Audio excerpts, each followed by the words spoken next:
Buenos días, Maximiliano. Gracias por tomar la comunicación. Bienvenido. Gracias, Carmen. Muy buenos días. El agradecido soy yo por permitirme platicar contigo y con tu auditorio. A tus ¿En órdenes. qué estado de cosas estamos en esta materia? Pues mira, estamos reforzando la estrategia de rescate de migrantes irregulares por tránsito por México. Te informo que hace 2 horas aproximadamente el Instituto Nacional de Migración, apoyado por elementos de la Guardia Nacional, rescató un tráiler en el kilómetro 101 de la carretera Monterrey-Reynosa con 202 migrantes. Entonces, bueno, pues esta es una muestra más de la tarea en la que estamos, buscando siempre cuidar y preservar la vida de las personas, en plena observación de los derechos humanos y apegándonos a toda la normatividad y los protocolos que hay en la materia. Bueno, déjame ir directamente a algo que ayer escuchamos aquí mismo en este espacio en voz de Porfirio Muñoz Ledo, el presidente de la mesa directiva de la Cámara de Diputados, que fue muy crítico de las condiciones en las cuales se encuentran las personas que son retenidas, digámoslo así, en el ámbito migratorio. Llegó a usar la expresión de Auschwitz, diciendo que estaba circulando una imagen que se comparaba con una imagen histórica de Auschwitz, de este pues tremendo lugar en tiempos del nazismo, y el presidente de la mesa directiva pues hacía un paralelismo hablando del tipo de condiciones de hacinamiento. Y pues te pregunto qué dices al respecto, qué dice la Cancillería cuando el diputado plantea un asunto tan grave como este. Pues que es una confusión histórica y un error histórico lo que él está comentando, y te voy a dar algunos datos fundamentales. Primero, por ejemplo, en temas sanitarios, a pesar del gran reto que representa tener incluso migrantes extracontinentales en nuestro país, te digo que representa un reto porque hay migrantes de más de 20 nacionalidades africanas, en donde todavía existen enfermedades que aquí en México y en Centroamérica ya habían sido erradicadas. No hemos tenido un solo caso de contagio epidémico o epidemiológico a ese respecto. Por otra parte, solamente en el mes de diciembre se presentaron 2 casos de contagio de varicela en el albergue del Barretal en Tijuana, mismos que fueron atendidos y sanados con su oportunidad. Enseguida también no ha habido una sola persona fallecida por algún mal manejo de alguna autoridad mexicana. Si bien es cierto que estamos enfrentando retos por la dimensión del flujo migratorio, que es una dimensión inédita, también es cierto que hay una gran coordinación interinstitucional de la Secretaría de Salud, del Instituto Mexicano del Seguro Social, el DIF, los gobiernos estatales, para cuidar la salud, la integridad y la vida de las personas. La Guardia Nacional una de las 2 tareas fundamentales que tiene es justamente que no pase ningún incidente lamentable que signifique alguna persona fallecida. Como estamos apretando mucho a los traficantes de personas, evidentemente ellos están reaccionando violentamente. La otra gran tarea de la Guardia Nacional es reforzar a los agentes del Instituto Nacional de Migración, que son los únicos que tienen la facultad legal para hacer estos rescates. Yo estuve en la Cámara de Diputados antier, estuvo el diputado Muñoz Ledo y además los presidentes de las comisiones de migración, de Frontera Norte y de Frontera Sur, 3 comisiones, explicando a detalle todo esto. El viernes pasado el secretario Marcelo Ebrard encabezó una reunión con 7 gobernadores del sureste y 6 secretarios de Estado de los que están involucrados en todo este operativo, y pues la idea es incrementar la coordinación institucional para atender con una visión humanitaria el reto que estamos enfrentando. Permíteme, Maximiliano Reyes Zúñiga, subsecretario, recuperar de la forma en que lo planteó el presidente de la mesa directiva de la Cámara de Diputados. Regreso contigo porque desde luego es muy delicado lo que plantea él. Lo que está respondiendo es en los términos que escuchamos, pero así lo dijo ayer. Hasta de jure, la condición de tercer país seguro no se sabe porque la aceptaron, se dijo que por los aranceles. Y ahora los aranceles ya hasta se olvidaron. Ya nadie habla de ellos. Entonces, o los aranceles fueron un pretexto para aprobar o para acordar, para publicitar lo que ya se había acordado, o realmente existieron. Porque México también fue por aranceles, mujer. Esas son las cosas que yo no acabo de entender. Por ejemplo, ¿qué te parecía aranceles a la importación de armas? Por ejemplo. Uh-huh. Son 36 mil millones de dólares. Claro, se me dirá que gran parte de ellas son ilegales. Bueno, pues también para eso existe el perfeccionamiento del sistema aduanal. Ese es un tema. El otro tema es lo que realmente está ocurriendo en México. Están hacinados, cayéndose a los ríos, los niños. Salió en redes ayer dos fotografías enormemente parecidas. Una que sea Auschwitz 1942 y otra México 2019. Ahí son dos fotos idénticas, hacinados como si fueran carne de cañón. Pero comparar a Auschwitz con esto, Porfirio. Ahí están las redes. Yo los vi, los dos fotografías de redes fantásticas. Es que son idénticas, mujer. Son cuerpos humanos hacinados uno detrás de otro, porque mira, mucho derecho y mucho acuerdo, pero la crisis humanitaria es sumamente grave, sumamente grave. Están tratando a la gente como carne de cañón. Ese es el hecho, que a la gente no importa. Hay crisis humanitaria y violación de derechos humanos fundamentales. Y todo se disimula, que si Trump dice, que si Trump no dice. Nosotros necesitamos nuestra propia posición y tenemos, te lo he dicho muchas veces, se sigue por la vía bilateral, pero también tenemos la vía multilateral. Hace mucho tiempo que México no lo hace. Pues esto fue lo que planteó en esos términos Maximiliano Reyes Zúñiga, el presidente de la mesa directiva de la Cámara de Diputados. Sí, pues mira, tal como se lo comenté a él antier que estuve ahí en la Cámara de Diputados, no hay espacio para la comparación, ¿no? Sería como comparar todas las personas que nos transportamos en el sistema de transporte colectivo metro todos los días y que tú sabes pues, que vamos muy apretados, con alguna otra imagen histórica, ¿no? No hay lugar a la comparación. La crisis humanitaria, ya lo comenté también, hemos tenido en el tema de salud 2 casos de varicela en 7 meses, aún con la gran cantidad de migrantes que hay. La gente es alimentada. Incluso te comento otro detalle. El mes pasado, que fue el Ramadán para los países árabes, y que tenemos en Chiapas una gran cantidad de migrantes árabes, tuvimos que cambiar el menú para que los migrantes de esas nacionalidades y de esa religión pudieran ingerir alimentos, ¿no?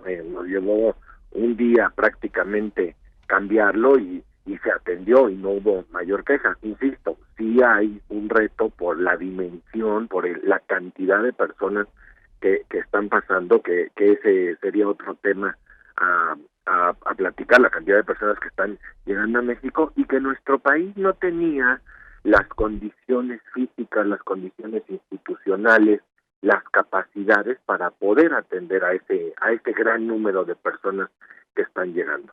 Respecto de los aranceles, mira, lo primero que te enseñan en Economía 1 es que todas las barreras que puedan complicar el comercio internacional, y más cuando estás hablando de dos de las economías más grandes del mundo, que además tienen entre sí los volúmenes de comercio más grandes del mundo, cualquier barrera que pueda complicar esos flujos tendría consecuencias negativas. Y te voy a poner un ejemplo muy, muy claro. Si las empresas mexicanas a las que se aplicasen esos aranceles tuvieran que hacer ajustes internos en su estructura de costos, pues seguramente privilegiarían seguir siendo rentables en mercados grandes como el norteamericano, en detrimento de mercados más frágiles como los centroamericanos. Entonces cerrarían sus operaciones en mercados centroamericanos, eso generaría desempleo, generaría más pobreza y generaría más migración. De ninguna manera tampoco podemos pensar que era una amenaza verbal del presidente Trump. Seríamos irresponsables si tomáramos eso como que nos está pintando a ver cómo reaccionamos, ¿no? Un arancel del 5% tendría una caída en el Producto Interno Bruto de México del 2.6%. Un arancel del 10%. A ver, tantito. Dices, perdón que te interrumpa, es que me llamó la atención. 2. ¿Cuánto dijiste del PIB? Fíjate, es que es importante. Dijiste, un arancel del 5% implicaría ¿qué impacto al...? Implicaría una caída del 2.6%. No, hombre, ¿de esa dimensión 5%? Sí, porque tenemos... Ya no hablamos del 25, que es la última fase. Imagínate, tenemos más de 60,000 millones de dólares en la cuenta corriente, es decir, las exportaciones y las importaciones de México a Estados Unidos. Pero ese es el cálculo que hace el gobierno mexicano. Perdón que me detenga aquí. Ese es el cálculo que hace el gobierno mexicano de lo que hubiera pasado con la primera fase de esta amenaza, 2.5% del PIB, solo por el 5%. Perdón que insista en el dato. Sí, y con mucho gusto te puedo enviar posteriormente el análisis que hicimos, y además las empresas norteamericanas más afectadas serían las empresas que están justo en la frontera sur de Estados Unidos, que también son las que tienen mayor número de ocupantes inmigrantes mexicanos y de otras nacionalidades. Entonces, la consecuencia económica, y no solo eso, la consecuencia real en términos de empleos sería terrible. Entonces, por supuesto que no podemos desestimar eso, ni, insisto, pensar que el presidente Trump estaba fintándonos, ¿no? Y además, hay otra cosa, estamos avanzando mucho en combatir a los traficantes de personas, ¿eh? Esa es nuestra lucha principal. Mira, los medios de comunicación hace como 4 semanas, dieron cuenta de que el Instituto Nacional de Migración detuvo a una excónsul de un país centroamericano transportando migrantes cubanos, que posteriormente declararon que les cobraban $3,000 a cada uno por llevarlos de Tapachula al norte del país. Imagínate. Y las detenciones, hace 6 semanas también agarramos un tráiler en Veracruz con 800 personas, el que te acabo de decir de hoy. Esa no es una migración normal, no es una migración ordinaria, esa es una migración producto del tráfico y de la ilegalidad y de la delincuencia organizada y del gran negocio que representa cobrarle casi hasta $3,000 por persona por cruzarlos por México, y en eso es en lo que estamos. Maximiliano Reyes Zúñiga, déjame primero confirmar que nos vas a enviar el informe, el documento con lo que ustedes analizaron de los impactos económicos que traería a México precisamente esta posibilidad de los aranceles que lanza Trump como una amenaza, porque nos das un dato, pero nos ofreces que nos darías más información al respecto, así que quedamos a la espera de que nos puedas compartir lo que la Cancillería analizó del tema. Ese es un asunto que queda pendiente para cuando lo podamos presentar al público. Déjame recuperar otra parte de la charla ayer con Porfirio Muñoz Ledo, que entiendo que la propia Cancillería quería dar alguna respuesta al respecto cuando habla de la tarea de Marcelo Ebrard como canciller en este tema. Déjame ir a esto y regreso contigo para conocer la postura de ustedes. Bueno, es correcto este punto. Todos o casi todos los que están entrando no son migrantes comunes y corrientes, no son migrantes de American Express o de viaje de placer, son refugiados y están protegidos obviamente por la Convención sobre el Refugio y Protección Ampliada. El tema es que debemos hacerlo. Hace años, muchos años, la embajada de Naciones Unidas, a petición del comisario para refugiados, el ACNUR, México implementó una institución que se llama COMAR. Esta institución se hizo en la época en que sobre todo había guerra civil en Guatemala y estaban llegando las gentes orilladas por el ejército. Entonces lo que se necesita es multiplicar Comar, acudir a la ACNUR y verdaderamente proteger a la gente. A mí no me digan que está funcionando la convención sobre el refugio y protección ampliada y el protocolo 2. Tiene que verse en la práctica. En este momento ya tendría que estar multiplicándose las posibilidades prácticas de Comar para que hubiera una institución que le existe, que fuera competente y capaz de hacerlo. Hay que ver qué hace Comar en las próximas semanas. Si realmente se va a ampliar su jurisdicción, si no se va a ampliar. Ahí está la prueba de los hechos. Es lo que tenemos que ver. ¿Qué dices, Maximiliano Reyes Zúñiga, desde la Cancillería?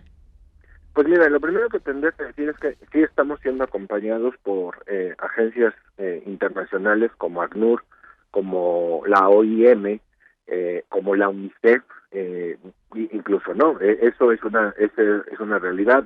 Inclusive la OIM, por ejemplo, está apoyando mucho, financiando retornos desde Tijuana hasta Tegucigalpa, hasta San Pedro Sula, hasta San Salvador y hasta Ciudad de Guatemala. Eso es una realidad. En lo de Comar, todos estamos de acuerdo. Efectivamente, Comar necesita ser ampliada, necesita ser reforzada, porque repito, no habíamos tenido esta dimensión del flujo migratorio como la tenemos ahora. En el ejercicio fiscal anterior de 2018, con los flujos, digamos, normales de migración, eran muy pocos los migrantes que pedían asilo o refugio en México, porque todos estaban esperando llegar a Estados Unidos. Entonces, digamos que la Comar tenía un tamaño o una dimensión para atender muy bien esas peticiones. Ahora, con este nuevo tamaño, el presidente ya ha instruido para hacer adecuaciones presupuestales y que la Comar tenga más personas y mejores instalaciones.